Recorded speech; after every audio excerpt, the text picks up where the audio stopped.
রাত ১টার সময় হোটেলে পৌঁছায়, ২টার সময় ঘুমাতে যেয়ে ভোর ৭টার সময় ঘুম থেকে উঠে মাঞ্জা মেরে সকাল ১০টার এই গ্রুপ ট্যুরে চলে যাচ্ছি। এটা ছিল একটা চেরি গার্ডেন ভিজিট করার। এখানে যেতে যেতে কি সুন্দর পাহাড়ি রাস্তা ছিল। তো চেরি গার্ডেনে ঢোকার পরে দেখতেছি ওরা অলরেডি কিছু চেরি হারভেস্ট করে শর্ট করতেছে। এগুলো ওরা কোল্ড স্টোরে পাঠাবে, এখান থেকে পুরা দেশের বাইরে বা দেশের ভিতরে ডিস্ট্রিবিউট হয়। তো চেরি গার্ডেনের ভিতরে ঢোকার পর আমাদের গাইড দুজন আমাদেরকে বলে দিচ্ছিল কিভাবে চেরি তুলতে হবে। চেরি তোলারও কিছু টেকনিক আছে, ঠিকভাবে না তুললে চেরি পরের বছর আর ঠিকভাবে হয় না। এরপর আমরা লেগে গেলাম চেরি তোলার কাজে, চেরি ধরা, চেরি উঠানো আর চেরি দিয়ে ছবি তোলা।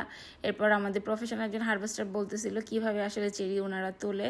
চেরি থোকাগুলো দেখতে কি সুন্দর, একদম আঙ্গুরের থোকার মতো কিন্তু ডিফারেন্ট।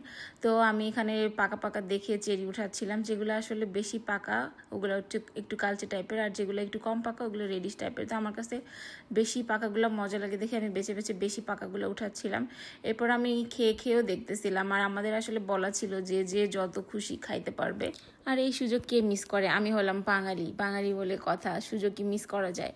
যাই হোক, ঘুরে ঘুরে দেখতেছিলাম বাগানে ঢোকার পরে একটা জিনিস খুব বেশি আপসেটিং লাগলো। এদের এত চেরির বাগান, পুরা যে হিলগুলা দেখা যাচ্ছে প্রত্যেকটা পাহাড়ের মধ্যে চেরির বাগান। তো এরা মানুষ পায় না চেরি উঠানোর।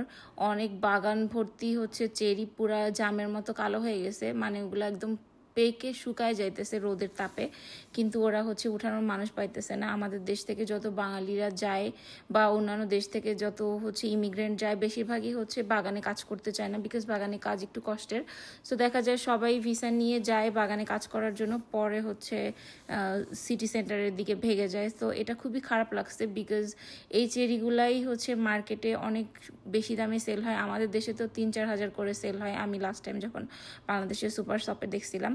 যাই হোক, এগুলা উঠানোর পরে এখন যাচ্ছি এগুলা মাপতে, বিকজ আমরা পার পার্সন 2 কেজি করে পাবো। তো এখানে ওদের মেশিন আছে মাপার। আমি যেগুলো উঠাইছি এগুলা মেপে দেখতেছে। আমি যতটুকু উঠাইছিলাম আরও কম হয়ে গেছিল।